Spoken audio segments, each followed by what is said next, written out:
Did you go to the YouTube channel, see if it's on? Mm-hmm.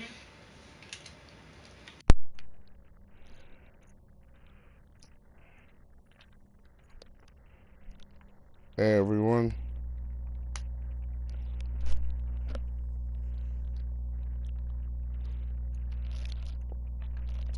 Hey, so Damn it. so we're about to get started. What are you doing? I'm trying to make the chat bigger, but I don't know how to do that. Okay. Anyway, go back to the Chanel Monet. Okay. Yeah. How did I come up with the name Rap Critic? Divine intervention, my friend. Oh, Is it's not plugged it's in. oh yeah, you gotta put the wire behind it. Where is it? This one? Yeah. More than likely. I don't. Damn it. Hold this. So yeah. It's Black Panther weekend, bro.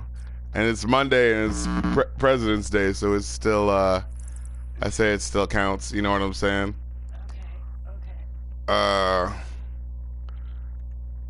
Yeah, press play. Awesome. So yeah, we're back up in here one more time for the new review. This is Janelle Monáe's Wonderland, by the way. Wonderland by Janelle Monáe. Oh my god, I love this album. I'm not sure, actually I think we just put out the review and I was just gushing my praises for it. As well as the Black Panther soundtrack. Minus a couple of parts. No, you arguing with that stupid professor. Begin. I don't, like, if you could not dig this music, I don't know what's up with you. But I will say, she has a new album coming out apparently, so I chose the right time to become a fan, which is awesome. Just like hearing great music and then like immediately being like, oh no, there's more, you know. Oh, come on now.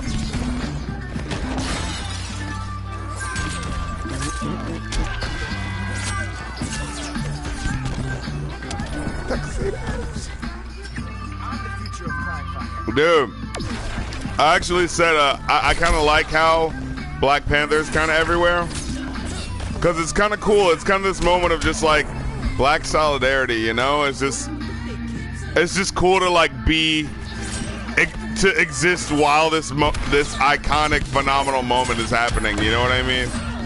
It's crazy. But I suppose you want to know what we thought of the film. So Chance to fall in line. The professor says no. Actually, we do have a controller for Jess, so I can play against her. No. Why, you mad? You mad? You can't see me on them sticks. So but anyway, I don't think I need to say it, man. The movie's freaking incredible. Like, it's beautiful visually. There's a great story. There's a lot to unpack. My favorite part of the entire movie is the fact that they summed it up in the mid-credit scene in like 2 minutes. Dry Alex says, I take sacks to the face whenever I can. Yay? Thank you. That callback. Thank you, Dry Alex 12. Oh yeah, another thing, like, okay, so should we do like spoiler free or? Well, let's do a spoiler free first. Okay, so spoiler free. Beautifully acted, beautiful. Yeah. Beautiful cinematography. Killmonger's probably like the most intimidating villain they've had. Loki. Yeah, pretty much. And even then, like, I would honestly say he's more badass than him. Like, 'cause he's actually a threat. He has an ideological difference. And that's what makes it, you know, matter. The Blue Panther gave me $1. Yeah, a pound. I gave me a pound. Hey, what's up, bro? I'm the future of crime fighting. All right, switch over to the list. How to get this thing started. The Walking Dead Part 2 right here. By the way, so many damn tabs open. I decided to finally just pay for Spotify. Oh my god, yeah, me too, actually. I was so mad. So you will not be hearing ads for the duration of my streams. Cause yeah. Yeah, Ricky, don't lose that number, yeah. Alright, so here's Steely Dan with Ricky, don't lose that number. Ricky, don't you lose my number. Yeah, so Black Panther was great. I think my favorite part was Shuri, actually. Oh wait, was she the bald chick who was like the badass like fighter? His sister. Oh, she was cool too. She was definitely cool too. But Disney princess ever. no, but you know who had it really going on was the fucking who is the person who plays like the super, like the right hand woman of Black Panther? Robin wins. What the hell is her name? I forget her name, but she fucking kicked. She was great. She kicked ass, and I feel ashamed that I can't like remember what the fuck this person's name is, but she was incredible. Like every moment she was in, like you were looking at her. You know what I'm saying? Okoye.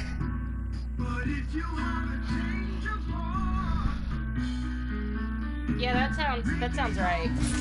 This is boring. Remember breaking Batman's back? That was my finest hour. Same thing's about to happen to you. Here's Mockingbird by Carly Simon. Oh, this is a song that was used in Dumb and Dumber. Didn't someone else do this song though? Anyway, so yeah. Yeah, that's right. She was also for sure in The Walking Dead. I never watched The Walking Dead. So yeah, you know, great pacing, great story. There's something similar that I almost thought that was happening when I first watched it. There's a bit of a genteel handling of the topic, at least at first I thought. Like my problem with Thor Ragnarok is that like it feels like there's a plot about revolution and all this stuff, and yet it feels like it's not important to the rest of the actual film. With Black Panther, it felt like there was that sense of like at first wanting to handle things with kid gloves, but then there's a seminal moment where he talks to his father and they confront sort of the Spoilers. yeah, this isn't a spoiler. I mean, You have no idea when this happens. Don't say anything that can give it away.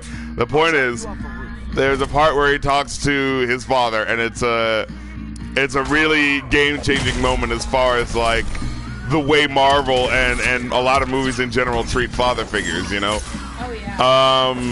In fact, you could say it has a kinship with Guardian in the Galaxy in that regard.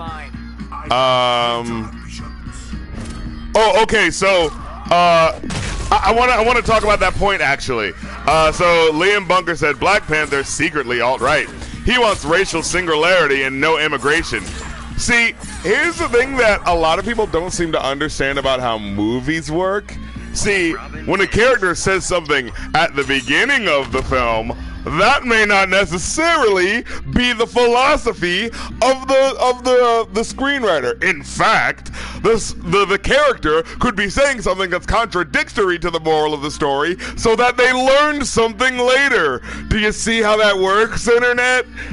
Nobody tell them about the Breitbart article. Like, it's not like that's like if somebody watched American History X and is like, I don't like this movie. This movie is about racism. It's like, no, it's not about how racism is good, idiot. It's about, like, keep watching the movie. Do you see what the Breitbart article was? Oh, the one where they're like, LGBTQ people don't like this movie. They've got some harsh words. And it's just like, you guys aren't even the right... That's not what I'm talking about. Well, what do they do now? I'm talking about when they said the hero was Trump and the enemy is Black Lives Matter.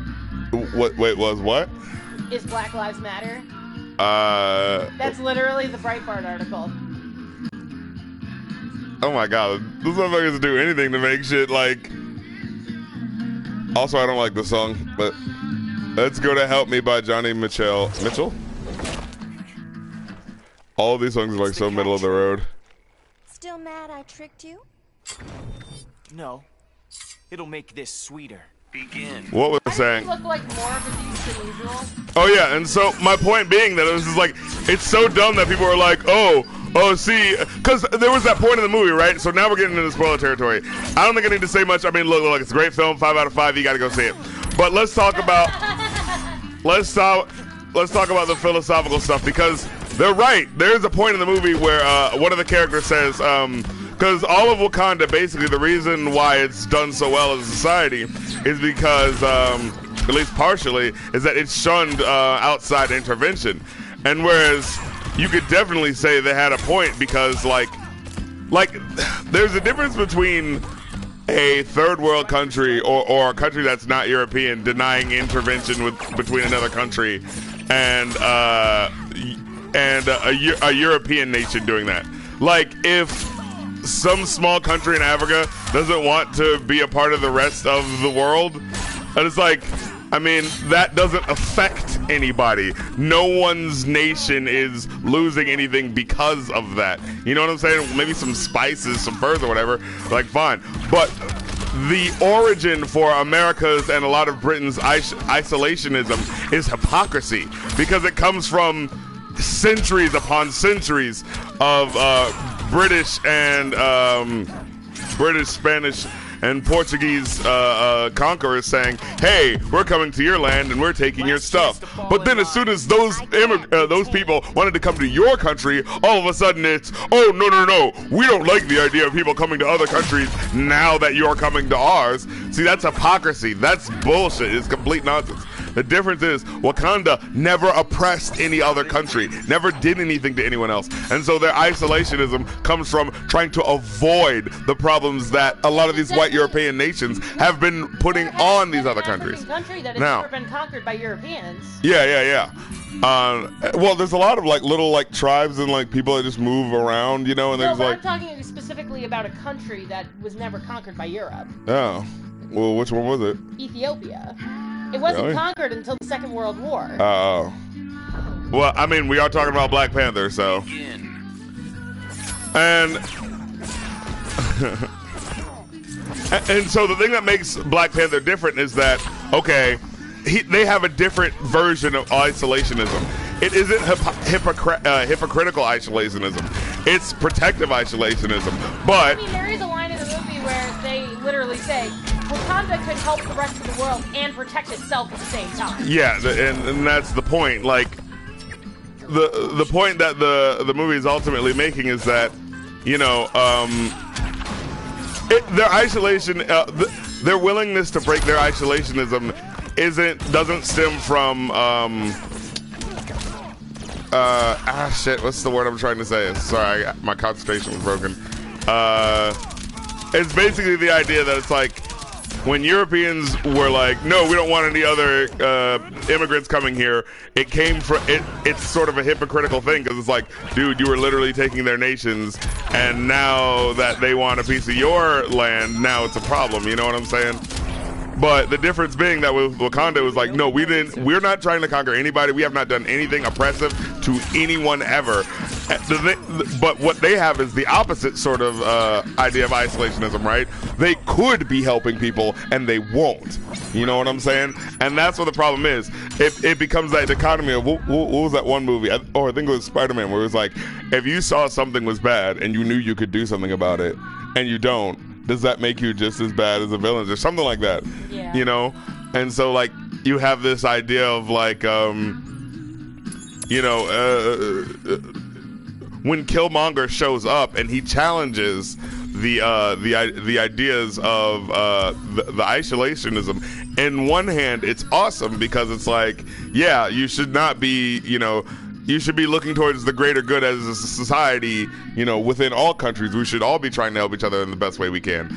And while it's understandable that a lot of the reason why they didn't want to come forward was because of the destructive nature of a lot of European countries, at the end of the day, it's like, but that doesn't neglect their responsibility to, you know, the world as someone who could make the world a better place. You know what I'm saying?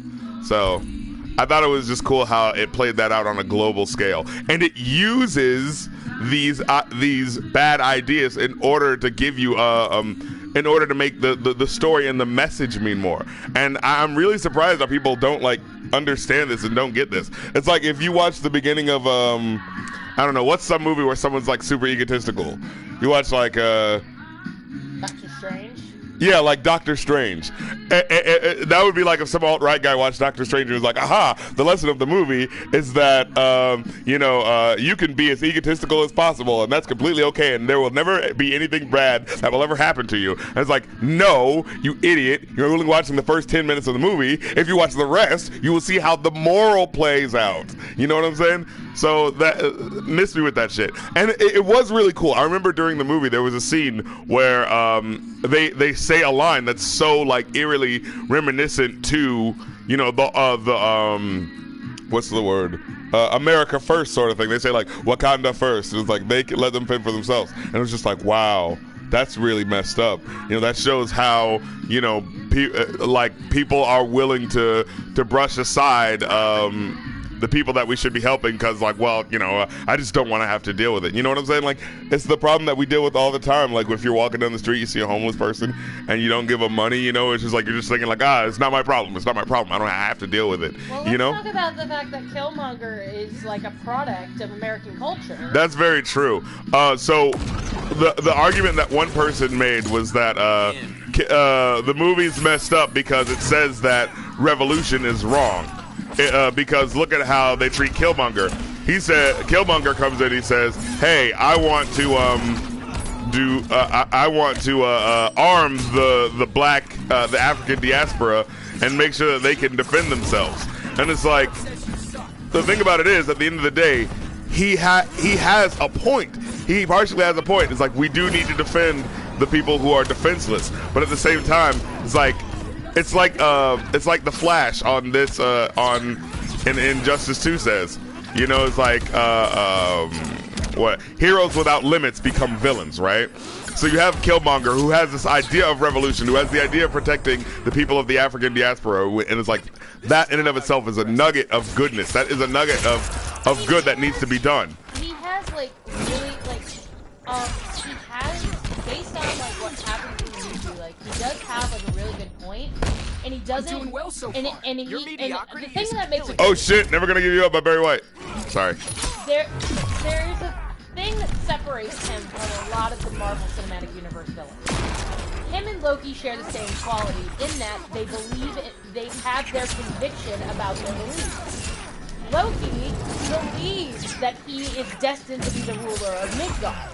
But see, there's a Killmonger believes that he is destined to rule Wakanda and bring it in a golden age of greatness where he reunites all of the black community for his end. See, here's the thing. What you're saying, like what you just said, like that should be what he's doing. But he's not. But he's not. The problem is he's become so blinded by his ideas. Yeah, the American ideals of imperialism and just like take over, slash and burn, destroy. And it's just like you're going the opposite way. Yeah, it's two extremes at war with each other. And it's not like both sides again. It's doing something different. It's saying that because there is that reality to that. There is the reality of like there are people who just want to destroy fucking everything and want to use revolutionary movements for that end. And like honestly, I would say that it's like those people aren't really a part of that movement. They're people who are destructive forces that could destroy what the movement is trying to do. You know what I'm saying?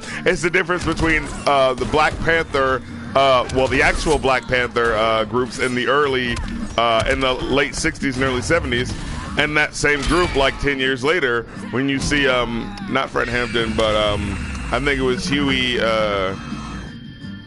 was it Huey? It was somebody who was like after everything was over, he was just like doing some crazy shit, like he was strung out on drugs. He was like, you know, manipulating things, like just stuck up in his own world. And it was just like, okay, this, if you were to go back in time and say, well, should 80s version of, oh my God, what is this last guy's name? I want to say Huey Newton. Yes, Huey P. Newton. Yeah, it's like, just because you have a revolutionary idea doesn't mean that your ways for getting there are necessarily good, you know? Okay, so let's talk about the white people for a second. Okay, so I actually really liked Claw. I loved Claw. I loved that he was a red herring. Yeah.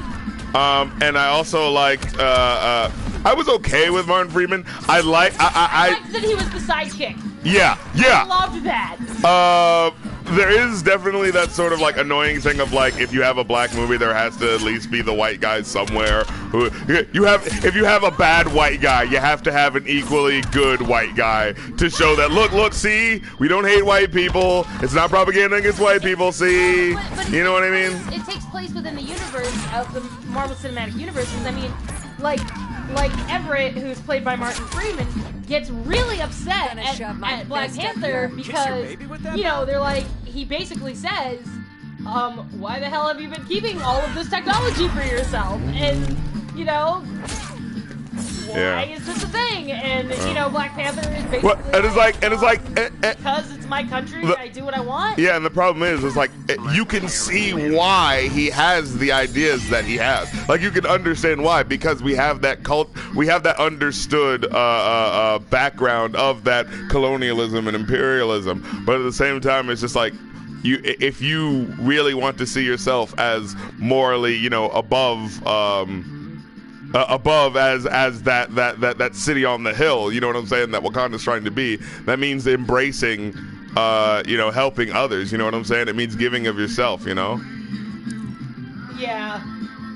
I also like that he's relegated to, the whole reason he's even brought there in the first place is because Black Panther is like, we need to do something about this. He's a good person. Oh. Everett. The whole reason he's in Wakanda is to be healed. Oh, yeah. So, like, the fact of the matter is like, midway through... There's an actual narrative reason why they bring him in. And it's great because you see that, in that moment, you do see that... Uh-oh.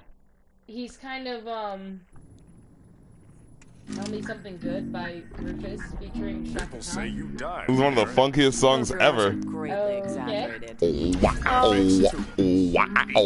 But I really like that the narrative reason kind of plays into the ideological one as well. Yeah. Because you see him struggling, like, do I open Wakanda to this kind of thing? Or do I keep it closed because...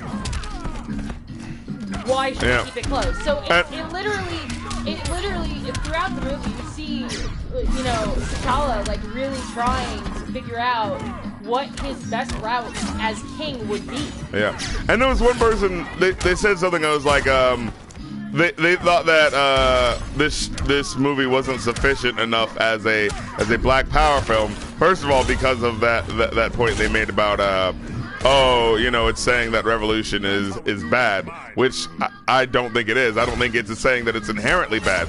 I think it's saying that we do need to watch for manipulators. You know what I'm saying? I don't know. But like the movie Dark Knight Rises, I actually think that Dark Knight Rises is a really good film. And I think that the whole narrative of he's using the poor people's narrative to talk about revolution.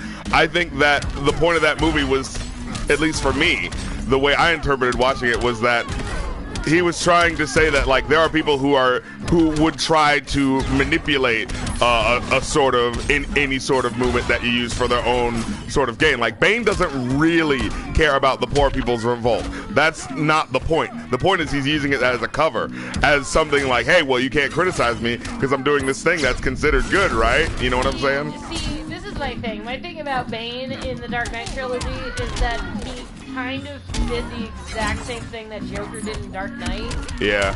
And it kind of upsets me because Bane is not that smart. Too late for that. But I mean, and let's talk for a second about because we did say, like, spoilers. I did like how the mid-credit scene basically summed up the movie in 2 minutes, which was great. What? The mid-credit scene summing up the movie when he's in front of the UN. Oh yeah. Yeah, which is great. It's a great scene, and I liked how they tied it to the MCU at the very end, at the end of the credits. By the way, like, half our theater friggin' left before the end credit scene. We've been at this for 10 years. How the hell do people not know yet? Since Killmonger chokes out a woman, it might be pointing out how Killmonger is just an asshole who doesn't really care about the movement, but just sees it as a personal revenge fantasy. Exactly. Well, yeah, that's the point. So I think a thing that a lot of people forget is that with Killmonger, like there are things that he says that are like when you know the villain speeches that Killmonger sort of gets. They're not just like about power. They're about like wanting to finally go back home. They're about that idea of, you know, not the fetishization, but the fantasy of homeland and the way that people see, the way that black people see Africa. You know, it's like it's this place that like, oh, if we just went back there, everything would be perfect. And it's like, finally, this child of that African diaspora, he gets to see how beautiful it is. You know, he gets to see how wonderful it is, but he's not treating it with the respect that it deserves. That's the problem, because he's still what do you call it? He's been Americanized. Yeah, he's still Americanized, so he doesn't have the mental tools to really treat it with the respect it deserves. I really liked part of the reason I like this movie so much is I really like that it explores the theme of just because you are part of a culture does not actually mean that you're part of a culture. Yeah. I mean, the fact that Killmonger is revealed. Well, it's like they say, not every. Be Wakandan. Yeah, it's like they say, not every brother is a brother, you know. The fact that Americanization basically proves that he's not Wakandan in that respect. Not saying that he couldn't be. It's just that the way he's been raised is completely different. Yeah. From Wakandan. Now, what's funny is that one could. Yeah. Now, what's funny is that you could say that is the Black Panther and by extension Wakanda's fault. Not Black Panther, but the dad. Yeah. Because he made a decision that was ultimately really messed up and that ruined a child's life. Yeah. And it's just like, and I like how the movie doesn't play with that. My problem with Thor Ragnarok is that it was like, hey, Dad, here's this fucked up past that you had. How do we confront that? And then the movie just goes, we gotta fight Hela. You know what I mean? Here's the thing that I really liked about this movie. This movie, and this is partially in thanks to the fact that Ryan Coogler both wrote and directed it. I really like that this movie is unapologetically black. And yeah, there are so many. Love it. There's so much incredible imagery. Like the whole time, you just look at the movie and you're just looking at it. Wait, I'm trying to see like what we got to do next. You and Me Against the World. No, I'm trying to see what the split so I can know when to. This one. No, never mind. Don't worry about it. Oh, okay. All right, there's two. Okay. But yeah.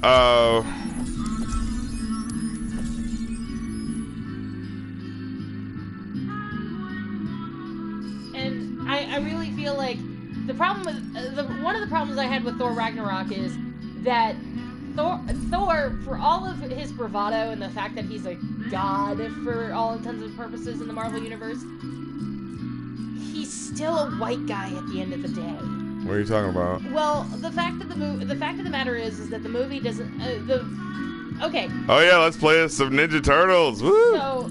So in Thor Ragnarok, it's literally let's skip this song. It's boring. It comes out that Hela is the first child of Odin, which came out of effing nowhere, by the way. Yeah. FYI. Here's Rock and Roll Heaven by the Righteous Brothers, by the way. But basically, Thor Ragnarok revealed that Hela was the firstborn child. Fine, I can roll with it. It's fine. Begin. The problem I have with it though is that Hela literally has a monologue where she explains. I must have done. You have to go through the equipment. Remember, you have to change his weapon. No. I did something where I selected the wrong thing. Oh, okay. But basically, in Thor Ragnarok, she has a monologue about how her and her father basically ran Asgard at a certain point in time before Thor was born. And then she was locked away because of Odin realized his mistake. The problem is that when Thor and Loki confront him about this, they kind of are told, like, you have to keep Hela back in her cage, I'm not apologizing for Exactly. what I did. Yeah. Which is something. Wait, hold up. I wanna people to hear though. Your team could use turtle power. I can't take you seriously. Wait till you see it in action. Anyway, sorry. Love you, Leonardo. Anyway, but the thing that really crushed me about Thor Ragnarok is, yeah, it took some risks, but it didn't take the right risks. It didn't, you know, portray Odin. It didn't go all the way. Yeah, it didn't go all the way. And that's something that, like, I feel like had a lot to do with the fact that these were white characters. Right. That they were playing it too safe. A lot of the characters that are white in the Marvel Cinematic Universe play it too safe. Because they feel like, well, these are going to be our archetypal characters. We can't do anything that's too official with them, The only character that I can think of that has actually broken that mold is Captain America. And that's only because he literally goes against the government and says, no, I'm going to go rescue my friends, fuck off. Like, that's literally the only reason. Like, he stays by Bucky's side in Civil War. He goes and rescues the other Avengers who've been in prison, despite the fact that, it's sort of against the law to do that. All of that stuff. He is pretty much the only other character that I can think of that actually does that as a white person. On the other hand, you have somebody like T'Challa, who has just become the new king of Wakanda, and has to live with the fact that not only is he king of Wakanda, he is also responsible for his father's mistakes. Right. And they don't beat around the bush about it. He takes responsibility. That's the thing. He takes the responsibility that T'Chaka made the mistake, but he says, you know what? T'Chaka was king of Wakanda, but I am king now, and I will right this mistake. Yeah, that's what all these alt-righter guys are missing. It's just like, hey, look, this guy found out that he was wrong, and he changed. That's what a lot of these alt-right people are facing today. They're figuring out that they're wrong about certain things. Oh, America wasn't perfect. America isn't just this white, Christian, whatever nation that I thought it was. But instead of seeing that and going, okay, how can I make amends? They're going, no, the world must be wrong. It can't be me who's out of touch. You know what I'm saying? Right, and that's part of the reason why I love Black Panther so much, is because not only does it shed light on the fact that, African culture is beautiful, but it also... This song isn't very rock and roll heavy to me, I have to say. Yeah, not really. But basically... You're picking on the wrong turtle. I will break you in two. My shell and my steel are unbreakable. But basically, part of the point I'm trying to make here is that, for all of the bravado that T'Chaka, put Wakanda, you gotta realize, before this movie, Wakanda in the Marvel Cinematic Universe was known as a very backwards farming nation. Like, third world. Like, no one had any idea that Wakanda was so futuristic. And the fact that, Also, huge sample right there, by the way. Yeah. Hollywood swinging. Hollywood. But the fact of the matter is that by the end of the movie, they come out of the shadows, as it were.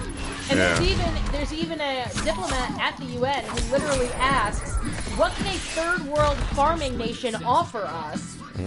And T'Challa just doesn't say anything. He just smiles. He's like, because they have no idea what the fuck vibranium is. Let me tell you my thing. god! Can I just say again, vibranium? It is the most beautiful thing in this movie. Oh my god! And Shuri, and that actually brings me to why Shuri's my favorite character.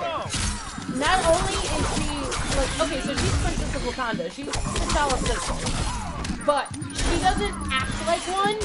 She is so cool. She is super cool. Yeah. I can totally see someone being like, "Oh my god," And I really like the relationship that T'Challa and Shuri have. They don't really go for the pomp and circumstance, which is something I like. They really act like brother and sister.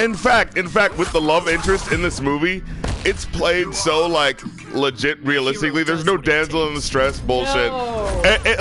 It's played so like a normal relationship that like I forgot that they were the people that were in the relationship. It just seemed like here's another character that's really cool, and then it's just like, oh right, yeah. Also, she's the love interest, but it's like that almost didn't matter as someone who's watching the film. The romance was more of an afterthought than anything else. Yeah, we're talking about the new Black Panther film, man. It was freaking incredible. bro. But the thing about the romance being an afterthought was that it worked, and it worked well. Mm-hmm. But Shuri was great. All the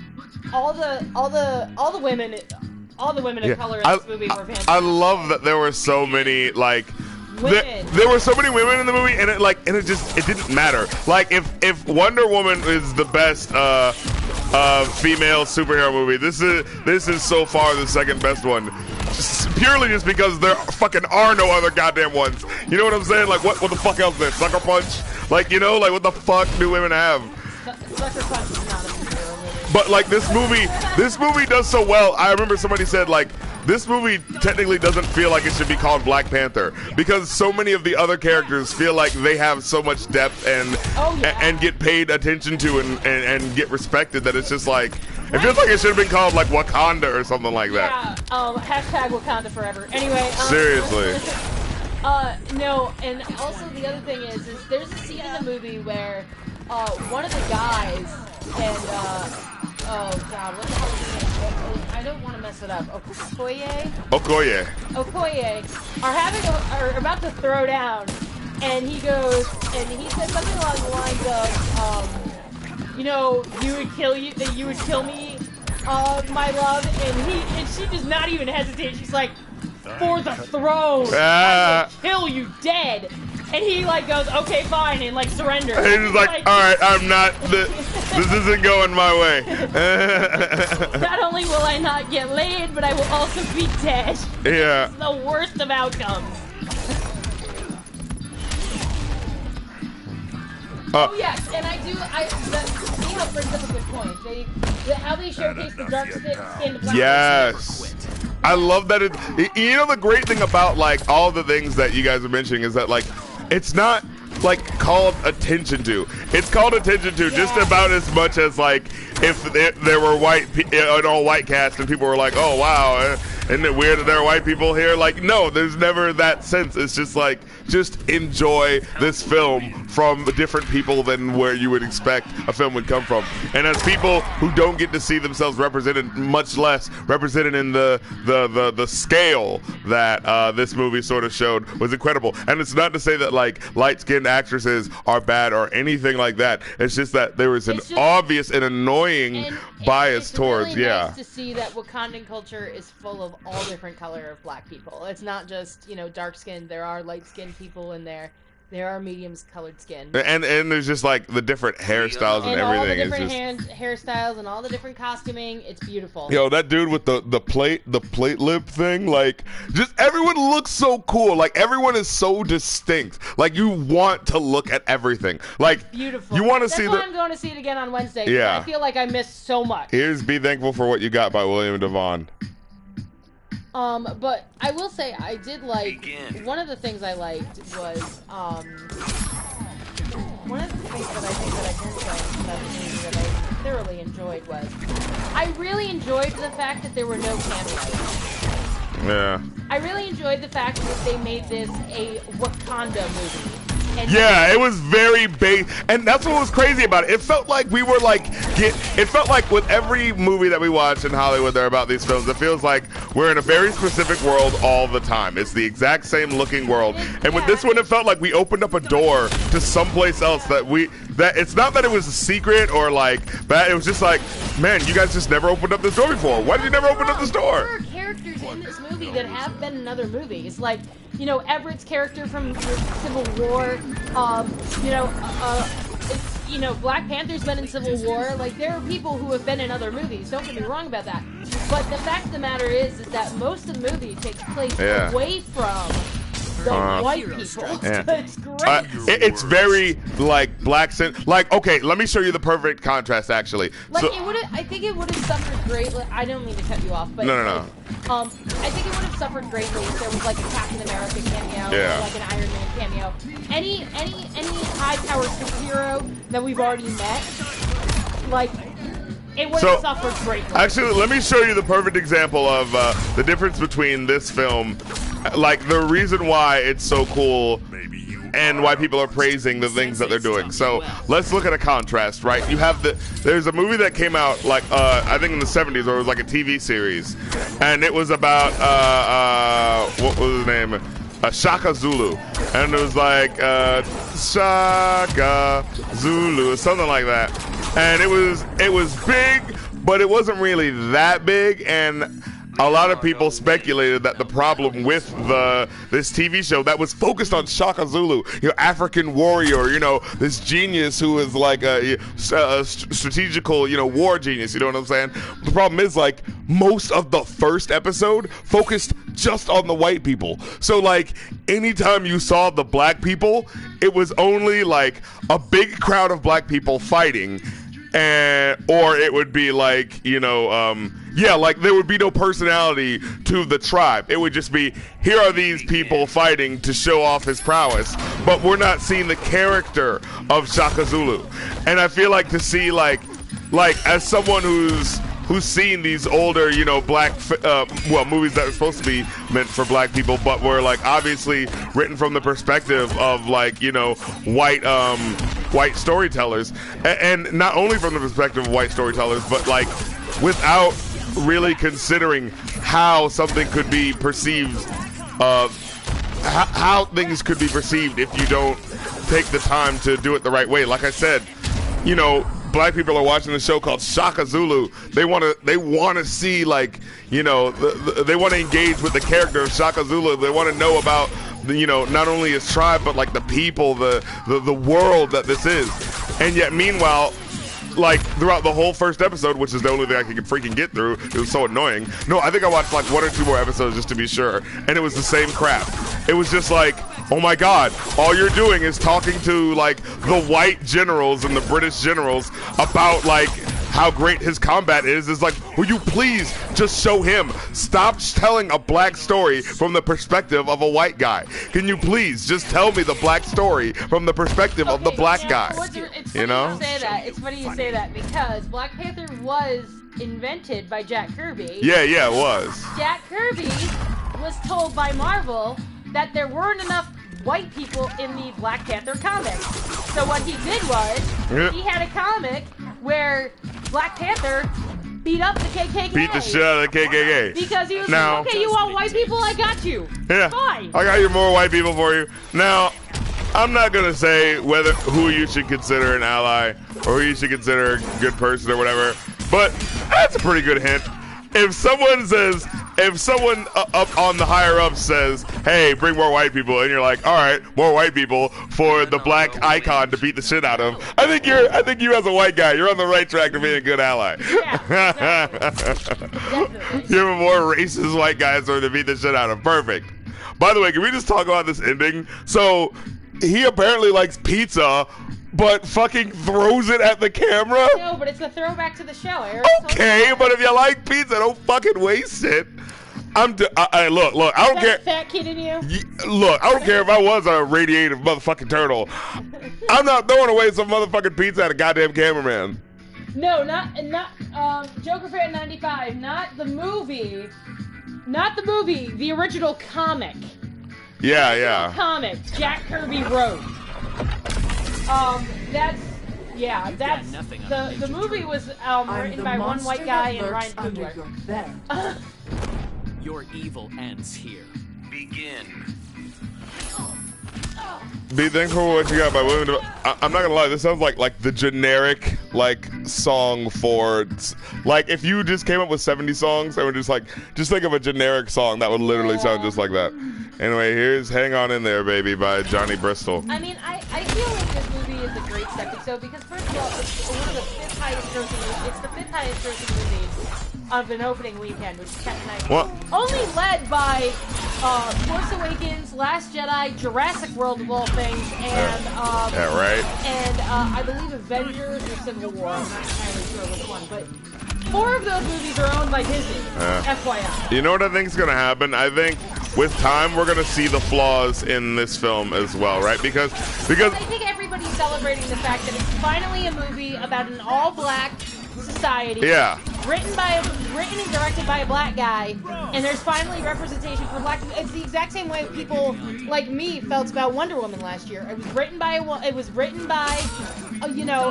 not written by completely by a woman, but a woman directed it, and it starred a woman, and it was a story about the character and the world surrounding the character rather than about white people. Yeah. But yeah, everything else flops. The only flaw I found in the movie while I was there, I turned to Jared and I was like, I have a problem with this movie. And he looked at me and I said, why the hell isn't it longer? Honestly, yeah, like I was like, no, actually, I kind of felt like there were little points in the film where they didn't expand upon certain things, and I was just like, I wanted to know more. Like, you could tell in certain parts of the movie that some of the dialogue was cut. Yeah, and the graphics, now a lot of people are praising the graphics, and like it's a weird thing. I do like the graphics, but I recognize it's like, I don't think they, like there are some parts where they do kind of look like you can tell that that's not real ice covering, you know, Black Panther, and I want to say, some of the you know CGI, what I mean? Some of the CGI was a little wonky, but you know what? But honestly, I think it looked cool. It looks really cool. It felt, you know what it felt like? It felt like I was getting a blaxploitation movie for the first time, but it was a blaxploitation movie that someone finally put some money behind. It was like, so basically, so it was a black movie with the budget of a white movie. Yeah. You know what I mean? Like, so long, when we watch black movies, we have to have the understanding that this isn't going to look as great as you think as you want it to look, but it's understood that we're doing this because we want to get out this fantasy and this idea. This is the first movie that was just like, no, it looks just as good as you want it to look. And you know what I mean? And this is a team doing their best, like, you know? Somebody asked how would we compare this to Black Panther or Luke Cage. I feel like the difference between Luke Cage and Black Panther is the following. Okay, so my best friend is a white girl who grew up in a really well-income area.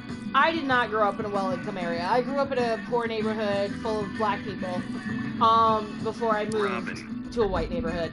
But the difference is I think that Black Panther appeals on the global scale. I was wondering, why did he say RC? The CGI in the climax between RC and Killmonger looked like a video game, and I was like, wait, was I involved? Yeah, but I feel like Luke Cage... I am king rap critic. All right, sorry. ...is a monochrome of Harlem culture. And if you don't know anything about New York City culture, you can get lost in Luke Cage a little bit. Don't sound so happy about it. Maybe I want to watch you suffer. Begin. But with Black Panther, I feel like there are so many people who are going to this movie and finding something for themselves. Not just, you know, not just black people in general, but, you know, I found something enjoyable about the movie that had nothing to do with that. I enjoyed the cinematography. Is NS2 by Mokakades? But it's really, I don't know what the hell that is. Mokadades? Mokadades? I don't know. Mercedes? I don't know. I remember we used to sing. Foreign language. I remember we used to sing this song in Spanish class. I don't even know what it means. That just shows how great that Spanish class was. Yeah. It's you? Is that what it means? It's you? But yeah, I thoroughly enjoyed this movie. I think it's like one of, I think honestly, between this and Avengers, I think, actually, you know what? Between this, Iron Man, and Avengers, I would pick Black Panther. That's the greatest movie that Marvel has ever put out. Honestly? I mean, Avengers and Iron Man are fantastic. Like, don't get me they're wrong. fantastic films, but I'm like, this movie is freaking great. This movie, at least at this current juncture, is just like, I want to see this movie again. All like one of my favorite. This movie, I saw Avengers 14 times in theaters. I want to see if I could break that record with Black Panther. Like when I was a kid, one of my favorite movies to watch was Do the Right Thing. And the reason why you could tell is because I watched it a lot. And this is another one of those movies that, like, I just get that inkling of just, like, I just want to experience this film again. You know what I'm saying? Oh, my God, it's so good. You're going to wish Batman found you. Very happy. A threat, Damien? A reminder I've got no qualms killing you. You know, and I didn't even doubt for a second that Ryan Coogler didn't have the chops to do it. A lot of people will remember him for being the director of Creed. I remember people liked Creed. People liked Creed. He also directed Fruitvale Station, which was a really good movie. Very sad movie, but very good. Yeah. But, you know, when Disney first approached him, I was like, oh my god, for the love of God, please make this happen. And then it happened. And the product is glorious. And if they don't get him for Black Panther 2, like, I'm so not okay with that. Like, he knows what he's doing. Like, he made you $235 million opening weekend. I'm pretty sure you can allow this to be a thing. Alright, so now we have to ask the question. What do you guys want to see next? Do you want to see, So anyway, that was our review. You definitely got to see Black Panther. If you haven't, good luck finding tickets. Like, Yeah. I couldn't find tickets to any of the matinees, except for one on Wednesday, apparently. So, yeah, but go see it as soon as you can. It's really good. So, you know what? Crash Bandicoot or GTA? Ooh, Bandicoot. There's 3 Bandicoots up there. Oh, for real? Yeah. Look at that. God damn it. Sorry, Mad Hatter Man, you're a little too late.